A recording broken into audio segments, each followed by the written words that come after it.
Hey, welcome back to week 3 of Soul Food Sundays. Hey, check it out. Listen, you read the title, you know what I'm doing. I'm doing, a Southern style smothered pork chop. This right here is gonna cry for some rice, smothered in rice, or better yet, even some mashed potatoes. Hey, listen, but this is what I'm bringing to the YouTube, virtual potluck. Don't forget, this is done with another channel, Soul Food Cooking. Listen, I'm gonna put their information. There's their banner. The information will be there.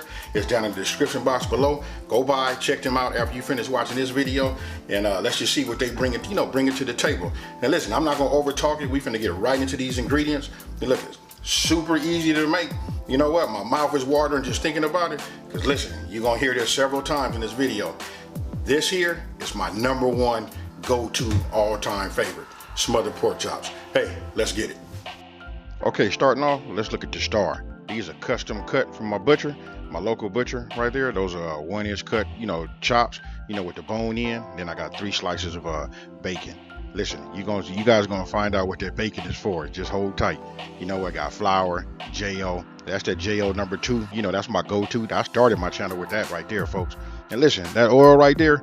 Listen, I put 2 tablespoons of oil in there. That's just in case you need it. That's just in case your bacon doesn't render enough fat.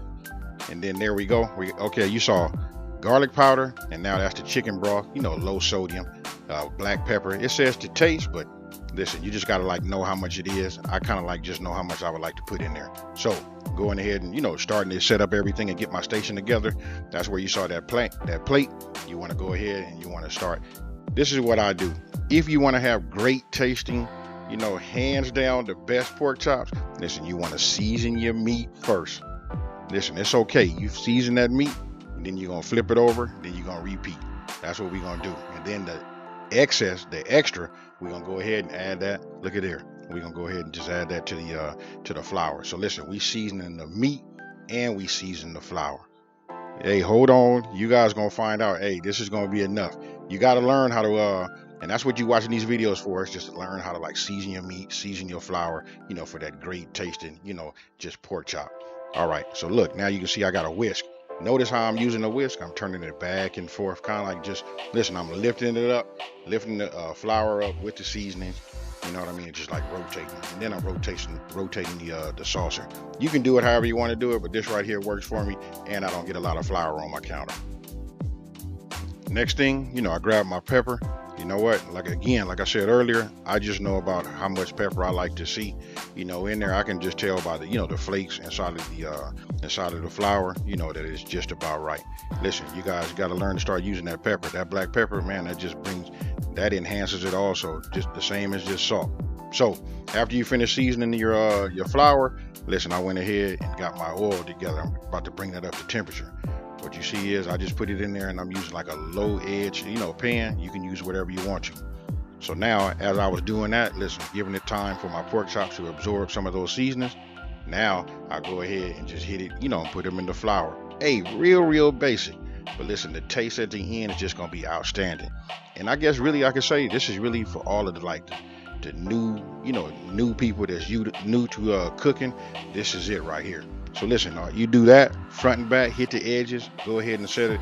I like to set it on a bacon rack like you just saw right there. Put it on there, let it sit up, and then we want to make sure this comes up to temp. That came up to 365 degrees, and the reason it was so high was when you add these thick, chops, it's gonna bring the cooking temperature down. I like to fry my pork chops anywhere between 330 degrees to 350. So listen, put them in there. After now these are some thick chops, so I'm gonna say somewhere right around 5 or 6 minutes. You want to take a look at them and make sure they don't turn too brown on you. Then you can just flip them over. Listen, we're not trying to cook them all the way, because listen, these are smothered pork chops. We're gonna do something with them after we get this brown, this nice crust on the on the outside. So right now we just cooking that flour, giving it just a general rough cook, about I'm gonna say about 5 minutes on each side. And then after that, you drain, shake it, and go ahead and put it back on the rack. And then we're gonna get rid of this oil right here. Once we get rid of this oil, this right here, hey, listen, when I tell you, hey, it's finna get hot for you, check this out. Listen, after that's clean out your pan. Now we come in. Remember those 3 slices? Now we gonna get that bacon. You know what we gonna do? We finna render down some of that fat. That's what it's about right there. You know what? That's the flavor. And as you can see, look at it in the pan right there. Ah, yeah, it's working out. Now look, I'm gonna cook this bacon. I'm gonna cook it down. It's gonna end up being a little crispy. But my ultimate goal is to get as much fat off of these 3 slices as possible. So just go ahead. Once you got them ready, take them out. Make sure you kind of just shake them, because you want to keep all of the bacon grease inside your pan, because this is where the magic is getting ready to happen. Now, once we remove it and we done cooking cooking our bacon, go ahead, remove that from the pot. You want to keep that grease nice and hot, because now is the time for those of you guys that want to have onion. I took a large onion, chopped it down like a rough chop, and then it was time for me to just add that to it. Be careful, because it's hot. Onions have water in it and it can splash. So if you notice, I'm kind of throwing it away from me. That way I don't catch any splash from no hot grease, no hot bacon oil. So now look at this right here. You see it starting to turn brown. It's picking up all that flavor from the pan, and it's on its way to becoming translucent. That's the word, you guys, translucent. Now listen, we're not making no burgers, so I'm not going to cook it all the way down and caramelize these, because listen, we're going to add that to our gravy.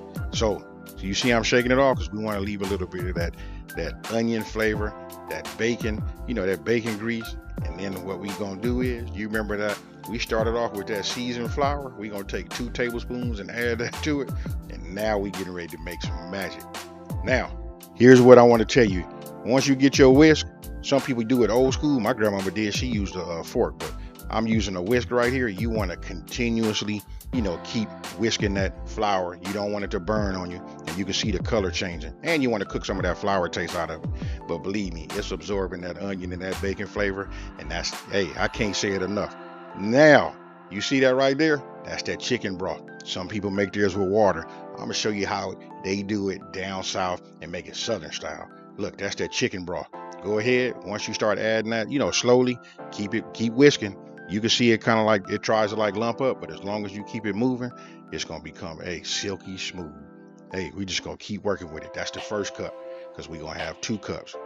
Go ahead, fill up another one, or if you got a Pyrex, measuring cup, if you got a 2 cup, that's even better. But you can see, look, it's cooking down. You see that simmer, them bubbles on the edge right there? I know y'all watching this right now. You probably saying hey, because I sure am, watching it. Now, got my other cup. I'm just, there you go. Listen, the longer you cook it and keep it under that heat, it will thicken up. And the reason I'm showing this without doing no cut scenes and nothing like that is because I want you guys to see just how easy it is to do. You know what is, some of us, including myself, was scared of gravy.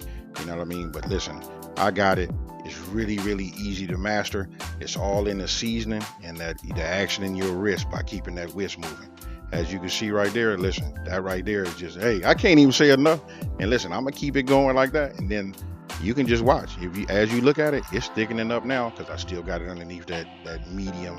Hey, that's more like a medium low heat. You don't want to have it boiling over and cook it too fast. After you got the consistency, you don't want it to be too thick. Then you come back with them onions.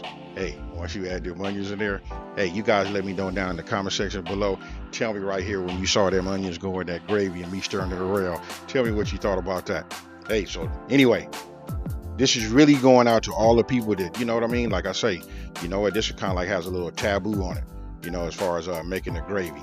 And then go ahead and just add your pork chops, and the rest, you know what, you can just figure it out. That's it right there. Now listen, if you got a pan that you got a lid for, you can cook these, and you want to get an internal temperature of 145 degrees Fahrenheit. That right there will make sure that it almost guarantees that you'll have, you know what, I'm talking about a moist, super tasteful, smothered pork chop. So like I said, if you have a cover, even if you have to use foil, but if you got a cover for your pan, go ahead and let it simmer and let it cook till you reach your internal temperature of 145 degrees. And that there are smothered pork chops. Tell me down below. Tell me what you think. And this is my entry for Soul Food Sunday, week 3. So now you guys know just how easy it is to make smothered pork chops. Listen, you know what? I was in the store and I was thinking I'm gonna get some mushrooms, and then you know what? I forgot them. But once you start caramelizing and looking at it, you know what? It was screaming to add some mushrooms to it also. So just super easy. Right now my mouth is getting watery. You know what? I'm getting ready to go ahead and cut me some. We finna taste it and, you know, check it out. But these are some thick chops, you guys. You know, so check it out. Let me get a little bit of this gravy. There you go right there. Hope you guys can see that.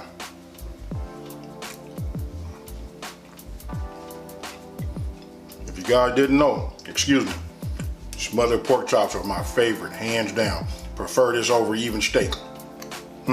How it's like. You know what? Me talking about it is not gonna do it no justice. You guys, you know what, just follow this. This is my entry for week 3 of Soul Food Sunday. Don't forget, after you watch this video, you gotta go by and check out Soul Food Cooking and see what they bring to the table. I like to be surprised, you know? So I don't ask what it is, you know what? For this virtual YouTube potluck, you know what? I'm gonna go ahead and bring these smothered pork chops. Hopefully they bring some kind of side dish, or you know what? Whatever they bring, I can promise you it's gonna be A1. You guys, don't forget, go by and check them out. I'm gonna leave a link to their channel and to their video down in the description box below. Hey, with that being said, you guys, you know, if you're new to my channel, you know what? Subscribe. Don't forget to hit the like button and share this video and let everybody know it's a channel out here that's simplifying these recipes and taking the mystery out of cooking. Hey, with that being said, you guys, I'm out.